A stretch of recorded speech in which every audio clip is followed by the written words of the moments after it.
ಒಂದು ಕ್ಷಣ ಕಲ್ಪನೆ ಮಾಡಿಕೊಳ್ಳೋಣ. ನಮ್ಮ ಮುಂದೆ ಒಂದು ಪ್ರಾಚೀನ ಗ್ರಂಥವಿದೆ. ಅದರ ಪುಟಗಳು ಹಳತಾಗಿವೆ, ಅಕ್ಷರಗಳು ತುಂಬಾನೇ ನಿಗೂಢವಾಗಿವೆ. ನೋಡಕ್ಕೆ ಇದೇನೋ ಒಂದು ಪೂಜಾ ಪುಸ್ತಕದ ಹಾಗೆ ಕಾಣಿಸ್ತೆ.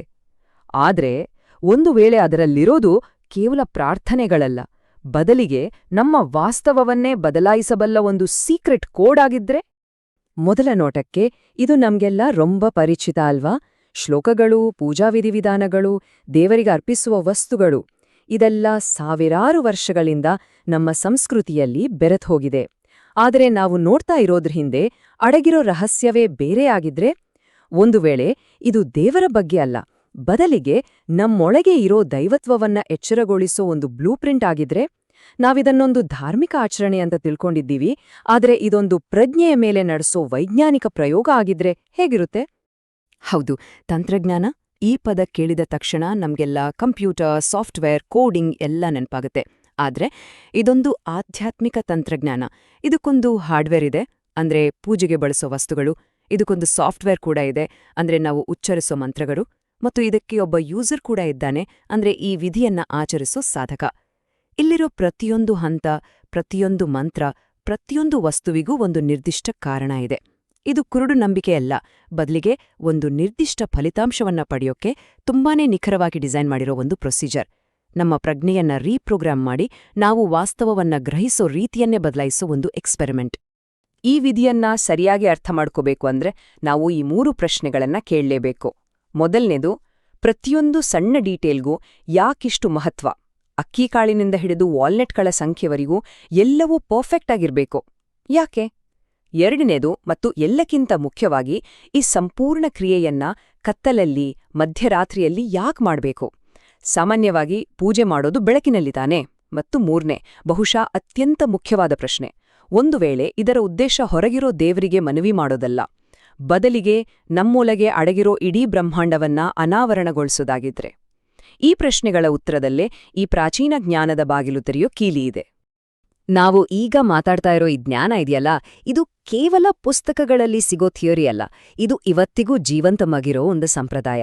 ಈ ಚಿತ್ರದಲ್ಲಿ ಕಾಣ್ತಾ ಇರೋದು ಶ್ರೀನಗರದ ಬ್ರಾಹ್ಮಣ ಮಹಾಮಂಡಲ ಪ್ರಕಟಿಸಿರೋ ಒಂದು ಚಿಕ್ಕ ಪುಸ್ತಕ. ಶತಮಾನಗಳಿಂದ ಪೀಳಿಗೆಯಿಂದ ಪೀಳಿಗೆಗೆ ಎಷ್ಟೆಲ್ಲ ರಾಜಕೀಯ, ಸಾಮಾಜಿಕ ಕಷ್ಟಗಳು ಬಂದ್ರೂ ಕಾಶ್ಮೀರಿ ಪಂಡಿತ ಸಮುದಾಯ ಈ ಜ್ಞಾನವನ್ನ ತಮ್ಮ ಉಸಿರಿನಂತೆ ಕಾಪಾಡ್ಕೊಂಡು ಬಂದಿದೆ. ಇದು ಕೇವಲ ಒಂದು ಪುಸ್ತಕ ಅಲ್ಲ, ಇದು ಒಂದು ಸಮುದಾಯದ ಅಚಲವಾದ ಸ್ಥೈರ್ಯಕ್ಕೆ ಮತ್ತು ಜ್ಞಾನದ ಮೇಲಿನ ಅವರ ಶ್ರದ್ಧೆಗೆ ಒಂದು ದೊಡ್ಡ ಸಂಕೇತ. ಈ ಪುಸ್ತಕದ ಮುನ್ನುಡಿ ಓದಿದ್ರೆ ಇದರ ಮಹತ್ವ ಇನ್ನೂ ಸ್ಪಷ್ಟವಾಗುತ್ತೆ. ಆಧುನಿಕ ಜೀವನ ಶೈಲಿಯ ಗಡಿಬಿಡಿಯಲ್ಲಿ ಈ ಸಂಕೀರ್ಣವಾದ, ಅಮೂಲ್ಯವಾದ ಜ್ಞಾನ ಎಲ್ಲಾದ್ರೂ ಕಳೆದು ಹೋಗ್ಬಿಡುತ್ತೋ ಅನ್ನೋ ಆತಂಕ ಆ ಸಮುದಾಯದ ಹಿರಿಯರನ್ನ ಕಾಡೋಕೆ ಶುರುವಾಯಿತು. ಮುಂದಿನ ಪೀಳಿಗೆಗೆ ಈ ಪ್ರಜ್ಞೆಯ ತಂತ್ರಜ್ಞಾನವನ್ನ ವರ್ಗಾಯಿಸೋಕೆ ಆಗದೇ ಇದ್ರೆ? ಈ ಭಯದಿಂದಲೇ ಅವರು ಈ ಕಾರ್ಯವಿಧಾನದ ಪ್ರತಿಯೊಂದು ಹಂತವನ್ನ ದಾಖಲಿಸೋಕೆ ನಿರ್ಧಾರ ಮಾಡಿದ್ರು. ಹಾಗಾಗಿ ಇದು ಕೇವಲ ಪೂಜಾ ವಿಧಿಯಲ್ಲ, ಇದು ಒಂದು ಜನಾಂಗದ ಆತ್ಮವನ್ನ, ಅವರ ಅಸ್ಮಿತೆಯನ್ನ ಉಳಿಸ್ಕೊಡೋಕೆ ಮಾಡಿದ ಒಂದು ಮಹಾನ್ ಪ್ರಯತ್ನ. ಈ ಸಂಪೂರ್ಣ ಟೆಕ್ನಾಲಜಿ ಹಿಂದಿರೋ ಫಿಲಾಸಫಿ ಯಾವುದು ಗೊತ್ತಾ? ಅದ್ವೈತ. ಮಾನವ ಇತಿಹಾಸದ ಅತ್ಯಂತ ಕ್ರಾಂತಿಕಾರಿ ಚಿಂತನೆಗಳಲ್ಲಿ ಒಂದು ಇದು. ಇದರ ಅರ್ಥ ತುಂಬ ಸರಳ, ಎರಡಲ್ಲ. ಅಂದ್ರೆ ನಾವು, ಈ ವಿಶ್ವ ಮತ್ತು ಇದನ್ನೆಲ್ಲ ಸೃಷ್ಟಿಸಿದ ಶಕ್ತಿ, ಇವು 3 ಬೇರೆ ಬೇರೆ ಅಲ್ಲ, ಎಲ್ಲವೂ ಒಂದೇ ಒಂದು ಅನಂತ ಪ್ರಜ್ಞೆಯ ಬೇರೆ ಬೇರೆ ರೂಪಗಳು. ಇದನ್ನ ಹೀಗೆ ಅರ್ಥ ಮಾಡ್ಕೊಳ್ಬೋದು, ನಾವು ಸಾಗರದಲ್ಲಿರೋ ಒಂದು ಅಲೆಯಲ್ಲ, ಬದಲಿಗೆ ನಾವೊಂದು ಅಲೆಯಲ್ಲಿರೋ ಇಡೀ ಸಾಗರ. ಈ ಸತ್ಯವನ್ನ ಕೇವಲ ತಲೆಯಲ್ಲಿ ತಿಳಿದುಕೊಳ್ಳೋದಲ್ಲ, ಅದನ್ನ ನೇರವಾಗಿ ಅನುಭವಿಸೋದೇ ಈ ತಂತ್ರಜ್ಞಾನದ ಅಂತಿಮ ಗುರಿ. ನೋಡಿ, ನಾನೇ ಬ್ರಹ್ಮಾಂಡ ಅಂತ ಪುಸ್ತಕದಲ್ಲಿ ಓದಿ ತಿಳಿದುಕೊಳ್ಳೋದಕ್ಕೂ ಅದನ್ನ ನಮ್ಮ ಅಸ್ತಿತ್ವದ ಪ್ರತಿಯೊಂದು ಕಣದಲ್ಲೂ ಅನುಭವಿಸೋದಕ್ಕೂ ಅಜಗಜಾಂತರ ವ್ಯತ್ಯಾಸ ಇದೆ. ಇದು ಸಂಗೀತದ ನೋಟ್ಸನ್ನ ಪೇಪರ್ ಮೇಲೆ ಓದೋದಕ್ಕೂ ಅದೇ ಸಂಗೀತದ ಒಂದು ಅದ್ಭುತ ಸಿಂಫೋನಿಯನ್ನ ಕಣ್ಮುಚ್ಚಿ ಕೇಳಿ ಆನಂದಿಸೋದಕ್ಕೂ ಇರೋ ವ್ಯತ್ಯಾಸದ ಹಾಗೆ. ಪ್ರೀತಿ ಬಗ್ಗೆ ಸಾವಿರಾರು ಪುಸ್ತಕ ಓದಬಹುದು, ಆದ್ರೆ ಪ್ರೀತಿಯಲ್ಲಿ ಬೀಳೋ ಅನುಭವೇ ಬೇರೆ ಅಲ್ವಾ? ಹಾಗೆಯೇ ಈ ಕಾಶ್ಮೀರಿ ವಿಧಿಯು ಕೇವಲ ಓದೋದಕ್ಕೆ ಅಲ್ಲ, ಆ ಬ್ರಹ್ಮಾಂಡದ ಸಂಗೀತವನ್ನ ನಮ್ಮ ಪ್ರಜ್ಞೆಯೊಳಗೆ ಪ್ಲೇ ಮಾಡೋಕೆ ಡಿಸೈನ್ ಮಾಡಿರೋದು. ನಾವು ಇಲ್ಲಿವರೆಗೂ ಮಾತಾಡಿದ್ದು ಕೇವಲ ಒಂದು ಪೀಠಿಕೆ ಅಷ್ಟೇ, ಈ ವಿಧಿಯ ಹೊರಗಿನ ಪದರ ಮಾತ್ರ. ಇದರ ಆಳದಲ್ಲಿ ಅಡಗಿರೋ ನಿಜವಾದ ರಹಸ್ಯ, ಇದರ ತಿರುಳು ಇನ್ನೂ ಶುರುನೇ ಆಗಿಲ್ಲ. ನಾವು ಇಷ್ಟು ಹೊತ್ತು ನೋಡಿದ್ದು ಕೇವಲ ಬಾಗಿಲನ್ನ. ಈಗ ಆ ರಹಸ್ಯದ ಬಾಗಿಲನ್ನ ತೆರೆಯೋಣ ಬನ್ನಿ. ಈ ಕಾಂಪ್ಲೆಕ್ಸ್ ಆಗಿರೋ ವಿಧಿಯನ್ನ ನಾವು 3 ಮುಖ್ಯ ಹಂತಗಳಾಗಿ ವಿಂಗಡಿಸಬಹುದು. ಇದೊಂದು ರೀತಿ ಕಾಸ್ಮಿಕ್ ಇಂಜಿನಿಯರಿಂಗ್ ಇದ್ದ ಹಾಗೆ.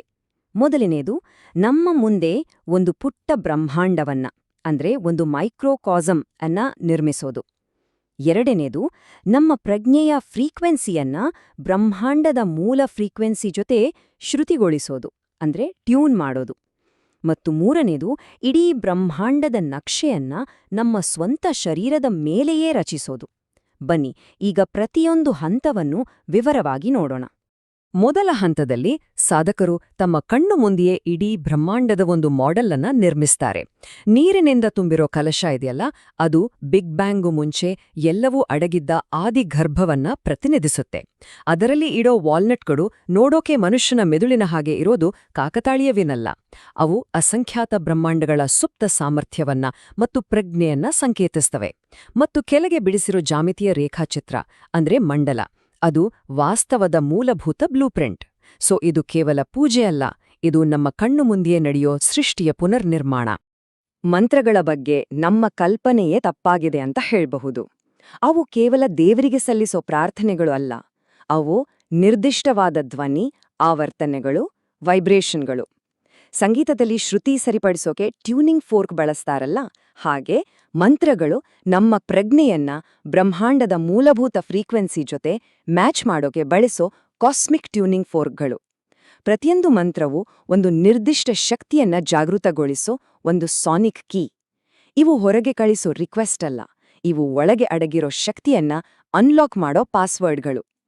ಸರಿ, ಈಗ ನಾವು ಈ ವಿಧಿಯ ಅತ್ಯಂತ ಮುಖ್ಯವಾದ, ಅಷ್ಟೇ ಕ್ರಾಂತಿಕಾರಿಕವಾದ ಭಾಗಕ್ಕೆ ಬಂದಿದ್ದೇವೆ. ಇದನ್ನ ನ್ಯಾಸ ಅಂತ ಕರೀತಾರೆ. ನ್ಯಾಸ ಅಂದ್ರೆ ಸರಳವಾಗಿ ಇರಿಸುವುದು ಅಥವಾ ಸ್ಥಾಪಿಸುವುದು ಅಂತ ಅರ್ಥ.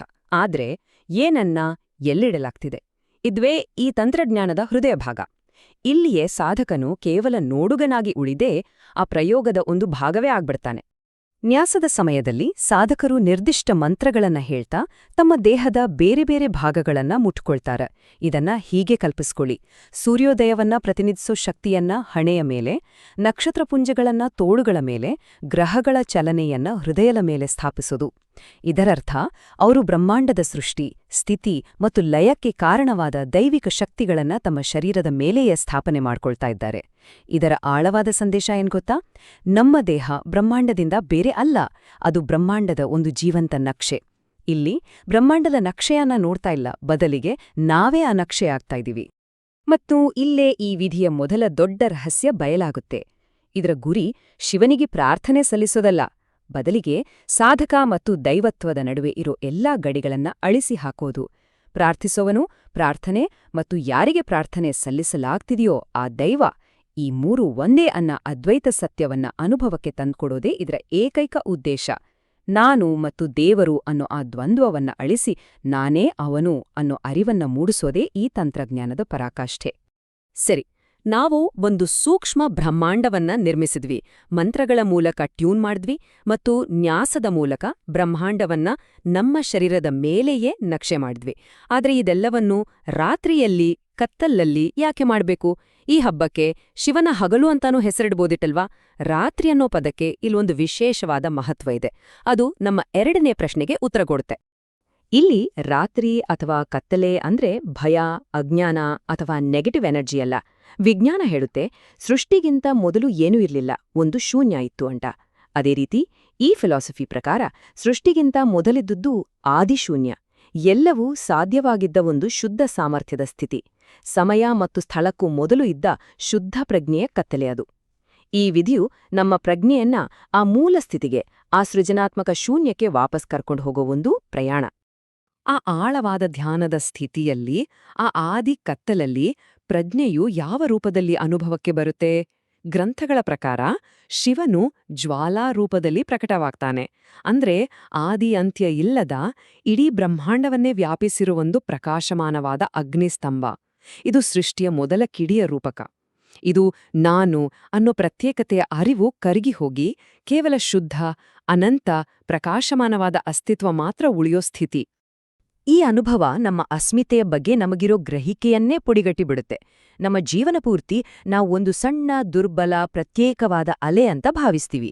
ಹುಟ್ಟು ಮತ್ತು ಸಾವಿನ ಮಧ್ಯೆ ಸಿಕ್ಕಾಕೊಂಡಿರೋ ಒಂದು ಕ್ಷಣಿಕ ಅಸ್ತಿತ್ವ ನಮ್ಮದು ಅಂತ ನಂಬ್ತೀವಿ. ಆದ್ರೆ ಸತ್ಯ ಏನ್ ಗೊತ್ತಾ? ನಾವು ಆ ಇಡೀ ಅನಂತ ಸಾಗರವೇ ಆಗಿದ್ದೇವೆ. ಅಲೆ ಸಾಗರಕ್ಕಿಂತ ಬೇರೆ ಅಲ್ಲ, ಸಾಗರವೇ ಅಲೆಯ ರೂಪದಲ್ಲಿ ಕಾಣಿಸ್ಕೊಳ್ತಾ ಇದೆ ಅಷ್ಟೇ. ಈ ಅರಿವು ಬಂದಾಗ ಹುಟ್ಟು, ಸಾವು ಮತ್ತು ಪ್ರತ್ಯೇಕತೆಯ ಭಯ ಬೇರು ಸಮೇತ ನಾಶವಾಗುತ್ತೆ. ಯಾಕೆಂದ್ರೆ ಅಲೆಗೆ ನಾಶ ಇರ್ಬೋದು, ಆದ್ರೆ ಸಾಗರಕ್ಕೆ ಸಾವಿಲ್ಲ. ಮತ್ತು ಇಲ್ಲಿಗೆ ನಾವು ಅಂತಿಮ ಸತ್ಯಕ್ಕೆ ಬಂದು ತಲುಪ್ತೇವೆ. ಈ ಇಡೀ ಸಂಪ್ರದಾಯವನ್ನ ಕೇವಲ ಧರ್ಮ ಅಥವಾ ಪೂಜೆ ಅಂತ ನೋಡಿದ್ರೆ ನಾವು ಅದರ ವ್ಯಾಪ್ತಿಯನ್ನ ತುಂಬಾ ಸೀಮಿತಗೊಳಿಸಿದ ಹಾಗೆ ಆಗುತ್ತೆ.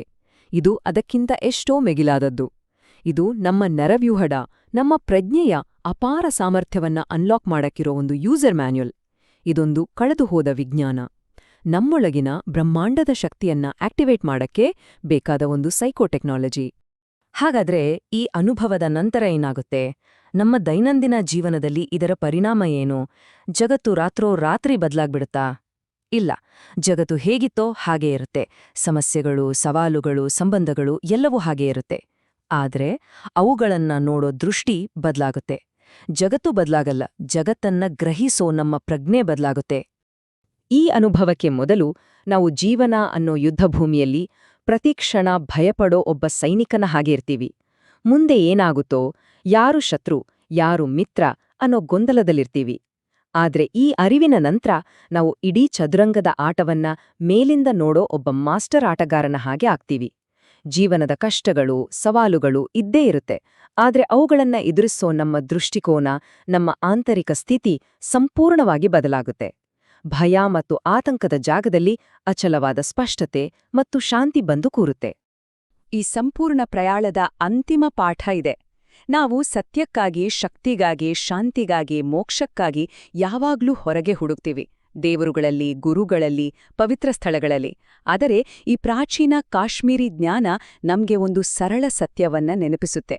ಬ್ರಹ್ಮಾಂಡದ ನೀಲನಕ್ಷೆ, ಎಲ್ಲಾ ಪ್ರಶ್ನೆಗಳಿಗೆ ಉತ್ತರ, ಅನಂತವಾದ ಶಕ್ತಿ ಎಲ್ಲವೂ ಹೊರಗೆ ಎಲ್ಲೋ ಇಲ್ಲ. ಅದು ನಮ್ಮ ಪ್ರಜ್ಞೆಯೊಳಗೆ ಮೊದಲಿಂದನೂ ಅಡಗಿದೆ. ನಾವು ಹುಡುಕಬೇಕಾಗಿರೋದು ಹೊರಗಲ್ಲ, ಒಳಗೆ.